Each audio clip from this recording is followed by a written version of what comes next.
Élu, il y a une raison prophétique pour laquelle Dieu t'a conduit ici aujourd'hui. Ce n'est pas une coïncidence, et ce n'est pas le fruit du hasard.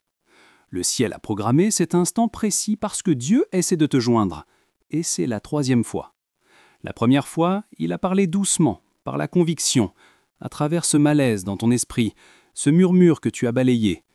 La 2e fois, il a envoyé des signes, des personnes, des rêves et même des retards. Mais tu as cru que c'était juste la vie qui faisait son œuvre. Maintenant, cette 3e fois, il ne murmure plus, il appelle. Et quand Dieu se répète, cela signifie que quelque chose de critique est en jeu. Ce n'est pas un jugement, c'est la miséricorde qui frappe pour la 3e fois. C'est le ciel qui te dit « Je suis toujours là, je n'ai pas renoncé à toi ». Dieu a vu quand tu as essayé de faire taire cet appel à cause de la peur, de la honte ou de l'épuisement, mais la grâce te poursuit toujours. Ce 3e appel est ton dernier coup de pouce, avant que la fenêtre ne se déplace, avant que la porte ouverte ne commence à se refermer. Tu n'es pas averti pour avoir peur, tu es invité à te rendre. Avant d'aller plus loin, si ton esprit confirme cette parole, agis maintenant. Aime ce message en guise d'accord. Abonne-toi pour ne pas manquer la prochaine révélation prophétique du ciel. Laisse ta ville et ta nation dans les commentaires pour que nous puissions voir où le reste se réveille sur toute la terre. Et pour ceux qui s'aiment dans ce ministère, que ce soit via le lien épinglé dans les commentaires ou la fonction « Super merci », sache ceci. Ta semence n'est pas seulement de la générosité, c'est ton « Je t'entends, Seigneur ». C'est ton « Oui prophétique », ta réponse au 3e appel du ciel. Que ton obéissance résonne plus fort que ton hésitation. Que cette semence parle là où ton silence se tenait autrefois, et qu'elle ouvre des portes que tu croyais fermées, à jamais. Et qu'elle restaure ce que le retard a tenté de voler. Reste proche maintenant, ne t'en va pas, car ce que je vais révéler ensuite t'expliquera pourquoi Dieu a dû appeler 3 fois, et pourquoi cette 3e fois n'est pas juste un autre moment, c'est le destin qui frappe. Dieu n'interrompt pas ta vue pour t'ennuyer, il l'interrompt pour te réveiller. Chaque interruption divine est une invitation à la transformation. Cette traction que tu as ressentie, ce malaise étrange, ce sentiment discret que quelque chose est en train de changer dans ta vie, ce n'est pas de la confusion, c'est l'appel. Le ciel n'agite pas ton esprit sans but. Ce malaise n'est pas une menace pour ta paix, c'est le bruit du destin qui frappe à ta porte. Quand Dieu commence à bouger, il déguise souvent la direction à l'intérieur de la disruption. Quand Moïse s'est tenu devant le buisson ardent, ce n'était pas un moment de commodité, c'était une confrontation. Dieu a interrompu le moment ordinaire et tranquille de Moïse avec du feu. Pourquoi ? Parce que le destin commence toujours par une interruption. Moïse pensait qu'il gardait des moutons, mais Dieu formait un libérateur. Le désert même où il errait est devenu la salle de classe du leadership. De même, ce qui semble gênant dans ta vie en ce moment est peut-être l'introduction à ton appel. Dieu cache souvent les débuts divins dans les moments inconfortables.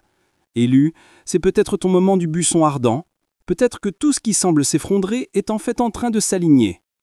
Ce que tu appelles le chaos, le ciel l'appelle construction. Ce que tu vois comme un retard, Dieu le voit comme un destin divin. Il est en train de te décaler, de te secouer et de t'étirer, non pas pour te briser, mais pour te bâtir. Tu demandais une confirmation. Et cette interruption est la confirmation. Dieu te dit « Je ne perturbe pas ta vie, je la dirige ». Quand Dieu commence à réorganiser les choses, ce n'est pas une punition, c'est une préparation. Tu as prié pour le changement, mais le changement n'arrive pas toujours enveloppé de confort. Parfois, Dieu secoue ce qui est stable pour que ton esprit puisse se réveiller. Et ceci, juste ici, est son 3e appel. Non pas parce qu'il aime se répéter, mais parce que ta mission est trop importante pour être ignorée. Le ciel intervient quand la terre dort. Ne résiste pas à la disruption. Reconnais le destin qu'elle contient. Tu penses peut-être, Dieu aurait dû abandonner avec moi maintenant. Mais il ne l'a pas fait. Il ne peut pas. Son amour n'expire pas. Sa miséricorde ne manque pas d'encre. Sa grâce ne prend pas sa retraite. La patience de Dieu n'est pas une faiblesse. C'est la preuve de son alliance. Il a fait une promesse sur ta vie qu'il refuse de briser. Même quand tu as rompu la cohérence, il n'a jamais rompu son engagement. Tu vois, l'homme abandonne quand les résultats n'apparaissent pas. Mais Dieu attend parce qu'il voit les racines. Il ne regarde pas ta perfection, il regarde ton potentiel. Dans Luc 15, le berger a quitté 99 brebis pour trouver celle qui s'était égarée. Cette brebis, c'était toi. Dieu n'a pas perdu le compte. Il a quitté la foule pour toi. Il a vu tes détours, tes doutes, ta distance. Et il a quand même dit « Celui-là m'appartient ». Il n'a pas abandonné les 99 parce qu'elle n'avait pas de valeur. Il a poursuivi la seule parce qu'elle était vulnérable. Tu n'étais pas une cause perdue. Tu étais un trésor perdu. Le ciel investit là où le monde se retire. Tu as déjà fui, tu as déjà douté. Tu as fait des promesses que tu n'as pas tenues. Pourtant, son amour n'a jamais changé de direction. Même quand tu courais, sa bonté courait plus vite. Même quand tu te cachais, sa miséricorde te traquait. Même quand tu t'es perdu, sa grâce est devenue plus forte. Chaque mauvaise tournure est devenue une route qui t'a ramené à lui.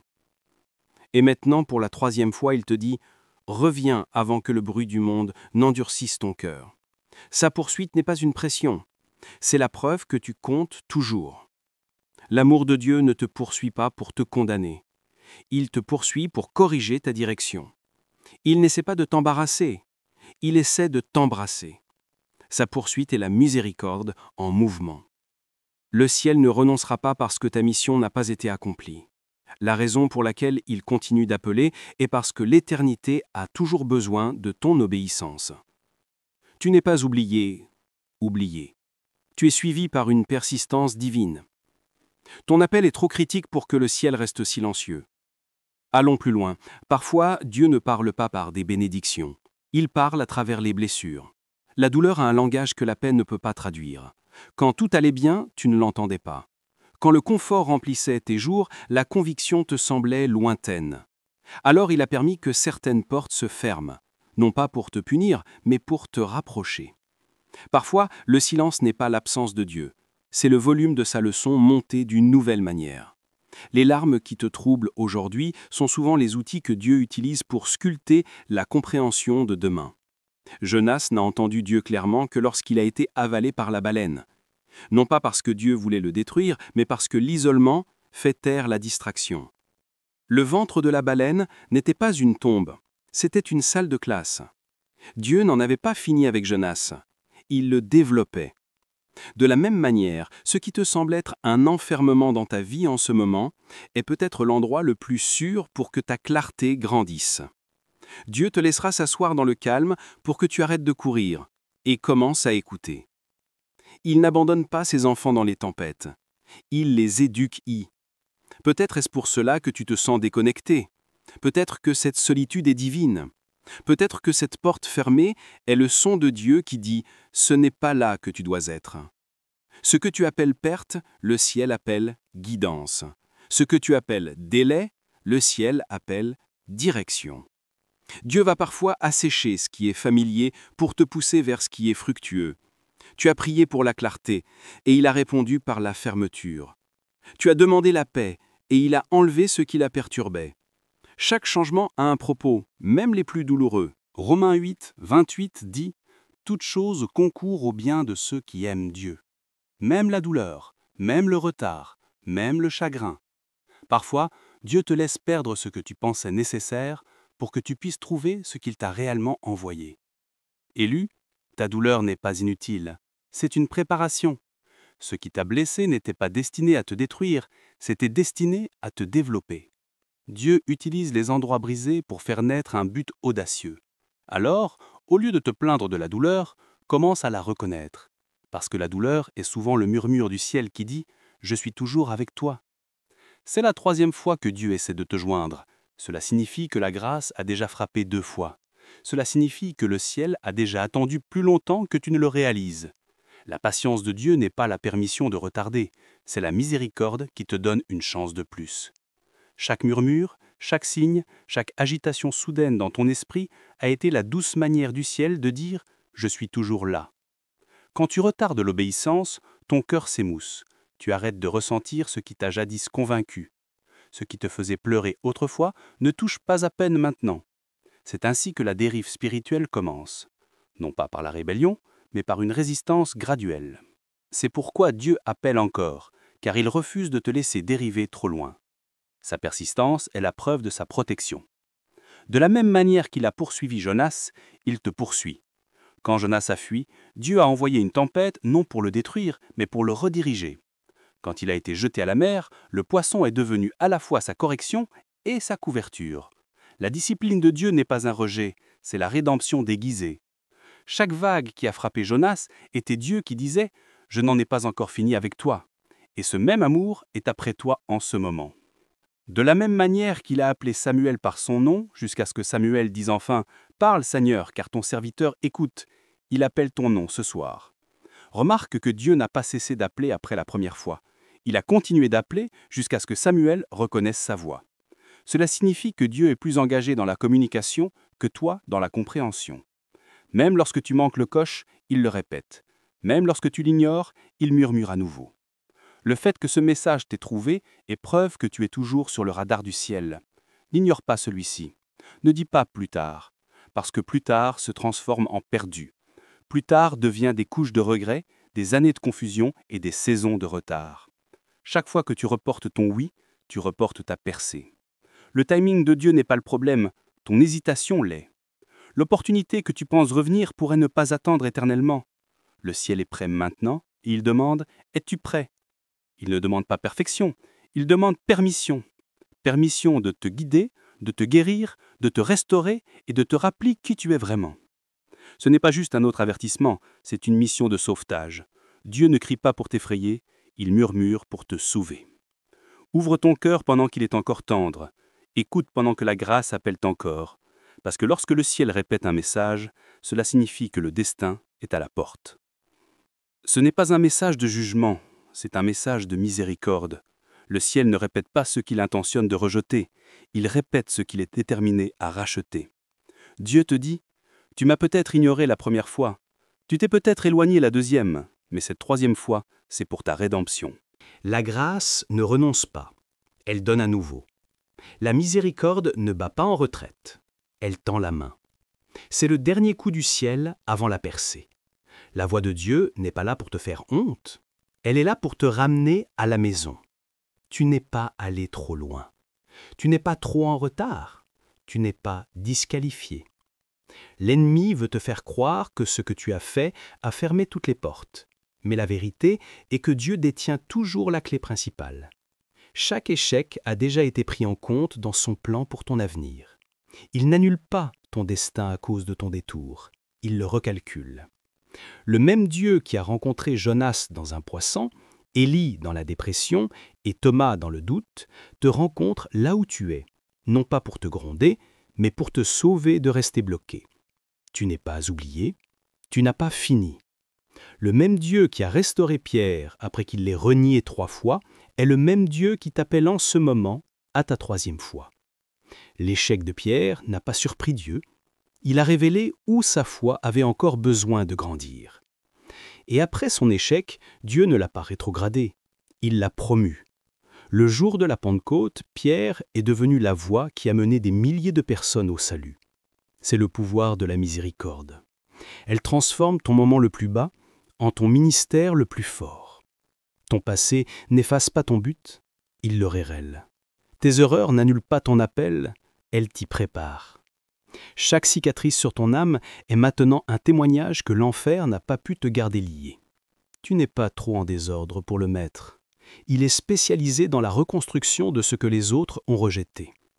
La chose même que tu regrettes pourrait devenir le message qui sauve quelqu'un d'autre.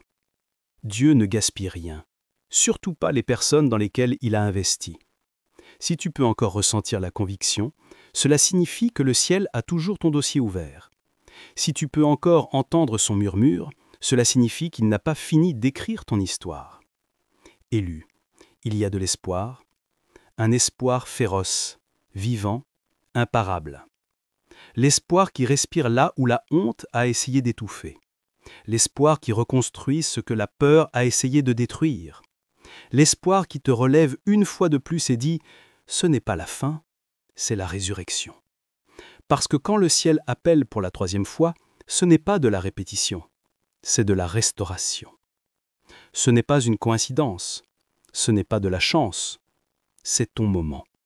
Le ciel a aligné ce message précis pour te rencontrer là où tu es, non pas par accident, mais par mission. Dieu dit « Je tends à nouveau la main vers toi, non pas parce que je dois le faire, mais parce que je le veux. » Ce troisième appel ne concerne pas tes erreurs, il concerne ton avenir. Il ne s'agit pas de ce qui a mal tourné, il s'agit de ce qui est encore possible. La voix que tu entends n'est pas la condamnation, c'est la compassion vêtue d'urgence. Le ciel a regardé ta lutte assez longtemps. Maintenant, il t'invite à entrer dans la force. Le ciel est prêt à réécrire ton histoire, mais tu dois ouvrir la porte. Dieu ne forcera jamais l'entrée du cœur qu'il a créé. Il attend permission. Apocalypse 3,20 dit « Voici, je me tiens à la porte et je frappe. Si quelqu'un entend ma voix et ouvre la porte, j'entrerai chez lui. La porte est ton cœur, la poignée est ta volonté, le cou est la miséricorde qui résonne à travers le temps disant « Laisse-moi entrer avant que le poids du monde ne te referme complètement. » Chaque retard, chaque détour, chaque déception t'a conduite à cette sainte intersection, où ta reddition rencontre son salut. Le temps est maintenant. Ne laisse pas le prochain coup de marteau venir de la conséquence, laisse-le venir de l'appel. La miséricorde de Dieu t'a couverte. Mais la miséricorde n'est pas censée être une opportunité sans fin pour l'hésitation. C'est l'espace entre ton errance et ton éveil. Élu. Dieu dit « J'ai attendu assez longtemps. Réponds-moi cette fois, car cette fois, la percée est proche. Cette fois, la restauration est prête. Cette fois, l'histoire ne se terminera pas par des regrets, mais par une renaissance. La main du ciel est tendue. Tout ce qui manque, c'est ton oui. C'est la 3e fois que Dieu essaie de te joindre, et ce pourrait bien être ton dernier appel avant ta plus grande transformation. Il n'abandonne pas. Il tend la main à nouveau. Et cette fois, il attend ton oui. Cet appel porte l'écho de l'éternité. C'est le bruit de la grâce qui refuse de te laisser partir. Réponds pendant que la porte est encore ouverte, pendant que la lumière brille encore, pendant que l'invitation est toujours valable. Parce que lorsque tu dis enfin oui, le ciel n'entre pas seulement dans ta vie, il commence à vivre à travers toi. Prions ensemble cette prière de foi en une seule famille. Père céleste, nous venons devant toi avec des cœurs tremblants et des mains levées, car nous avons senti ta présence dans cette parole. Seigneur, ce message n'était pas une coïncidence. C'était une poursuite divine. C'était le coup du ciel à la porte d'une âme fatiguée. Dieu, tu as parlé une fois. Tu as parlé 2 fois. Et maintenant, tu appelles à nouveau. Et cette fois, nous écoutons. Père, merci de ne jamais avoir renoncé à nous. Même lorsque nous nous sommes détournés, ta miséricorde s'est tournée vers nous. Même lorsque nous avons ignoré les murmures, tu as tonné à travers le silence. Tu es le Dieu qui refuse de nous laisser nous noyer dans le bruit de nos propres erreurs. Tu es le Père qui continue de tendre la main à son enfant, quelle que soit la distance parcourue. Seigneur, ce soir, touche ce cœur qui s'est refroidi. Touche celui qui pensait que tu en avais fini avec lui. Touche cette fille qui se cache derrière sa douleur. Touche ce fils qui croit qu'il est tombé trop profondément. Laisse ta main les trouver dans les ombres et les ramener dans ta lumière. Que tous les mires d'orgueil, de peur et de honte s'effondrent sous le poids de ta gloire. Que chaque excuse fonde sous le feu de ta vérité. Et que chaque mensonge que l'ennemi a murmuré, « Il est trop tard, tu es allé trop loin, Dieu est passé à autre chose », soit réduit au silence maintenant par le son de ton amour. Dieu réveille chaque cœur endormi. Secoue chaque esprit qui s'est contenté de moins. Souffle le feu dans chaque autel froid. Que ce ne soit pas un autre moment qu'ils ignorent en faisant défiler. Que ce soit le moment qui change tout. Que la conviction perce là où confort régnait. Que la révélation brise là où confusion dominait. Que la fin divine ressurgisse comme une sainte tempête en eux. Seigneur, pour celui qui courait, cours plus vite vers lui. Pour celui qui doutait, murmure plus loin dans son esprit. Pour celui qui était brisé, serre-le plus fort jusqu'à ce qu'il guérisse. Et pour celui qui attendait un signe, que ce message soit ce signe. Rappelle-leur que tu ne les appelles pas à la perfection, tu les rappelles à leur pure pause. Tu n'essaies pas de les punir, tu essaies de les préparer. Tu n'appelles pas par langueur, tu appelles par amour. Père, que ce soit l'heure où leur esprit dise « Oui Seigneur, je t'entends maintenant ». Que les larmes coulent là où l'orgueil se tenait. que la reddition remplace l'hésitation, que la paix entre là où chaos régnait. Saint-Esprit souffle maintenant, agit à travers cet instant même, imprègne l'atmosphère partout où il se trouve, dans une pièce, dans une voiture, dans le silence ou dans les larmes. Que ta présence devienne si réelle qu'elle les submerge en amour, fasse fondre leurs doutes et les remplisse du courage de répondre à ton appel. Père, ne touche pas seulement leurs émotions, transforme leur direction, ne bouge pas seulement leurs oreilles, booste leur purpose. Que ce troisième appel du ciel devienne leur moment d'éveil, leur retour au destin, leur oui au dessein divin. Et maintenant, Seigneur, je lève tous ceux qui vont s'abonner, aimer et partager ce message.